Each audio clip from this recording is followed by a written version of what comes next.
Splendid news from the Russian front. There could no longer be any doubt. Germany would be defeated. It was only a matter of time, months, or weeks perhaps. The trees were in bloom.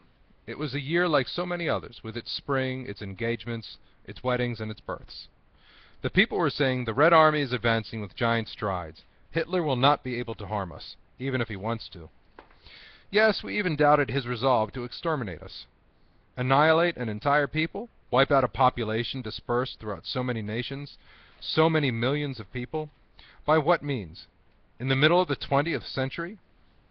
And thus my elders concerned themselves with all manner of things: strategy, diplomacy, politics, and Zionism, but not with their own fate.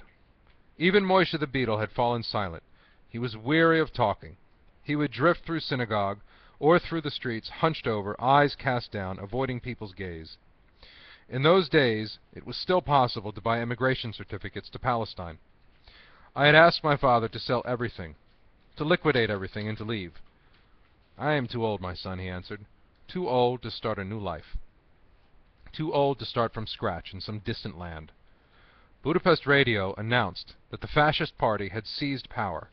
The regent Miklos Horthy was forced to ask a leader of the pro-Nazi nihilist party to form a new government. Yet we still were not worried. Of course we had heard of the fascists, but it was all in the abstract. It meant nothing more to us than the change of ministry. The next day brought really disquieting news. German troops had penetrated Hungarian territory, with the government's approval. Finally, people began to worry in earnest.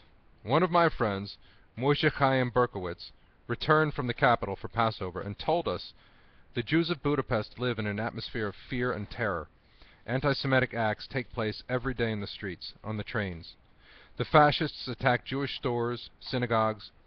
The situation is becoming very serious. The news spread through Siget like wildfire. Soon, that was all people talked about. But not for long. Optimism soon revived. The Germans will not come this far. They will stay in Budapest, for strategic reasons, for political reasons. In less than 3 days, German army vehicles made their appearance on our streets. Anguish.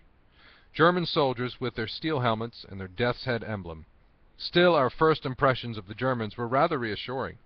The officers were billeted in private homes, even in Jewish homes. Their attitude toward their hosts was distant but polite. They never demanded the impossible, made no offensive remarks, and sometimes even smiled at the lady of the house. A German officer lodged in the Khan's house across the street from us. We were told he was a charming man, calm, likable, and polite. 3 days after he moved in, he bought Mrs. Khan a box of chocolates. The optimists were jubilant. "Well, what did we tell you? You wouldn't believe us. There they are, your Germans. What do you say now? Where is their famous cruelty?" The Germans were already in our town. The fascists were already in power. The verdict was already out. And the Jews of Siget were still smiling. The 8 days of Passover. The weather was sublime. My mother was busy in the kitchen. The synagogues were no longer open. People gathered in private homes. No need to provoke the Germans. Almost every rabbi's home became a house of prayer. We drank, we ate, we sang. The Bible commands us to rejoice during the 8 days of celebration, but our hearts were not in it. We wished the holiday would end soon, would end so that we would not have, so as not to have to pretend. On the 7th day of Passover, the curtain finally rose. The Germans arrested the leaders of the Jewish community. From that moment on, everything happened very quickly. The race toward death had begun. First edict: the Jews were prohibited from leaving their residences for 3 days under penalty of death. Moishe the beetle came running to our house. "I warned you," he shouted, and left, without waiting for a response. The same day, the Hungarian police burst into every Jewish home in town. A Jew was henceforth forbidden to own gold, jewelry, or any valuables. Everything had to be handed over to the authorities, under penalty of death. My father went down to the cellar and buried our savings. As for my mother, she went on tending to the many chores in the house. Sometimes she would stop and gaze at us in silence. 3 days later, a new decree. Every Jew had to wear the yellow star. Some prominent members of the community came to consult with my father, who had connections at the upper levels of the Hungarian police. They wanted to know what he thought of the situation. My father's view was that it was not all bleak. Or perhaps he just did not want to discourage the others, to throw salt on their wounds. The yellow star? So what? It's not lethal. Poor father.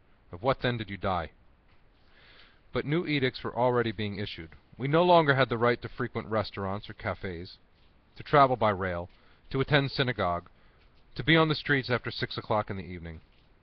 Then came the ghettos.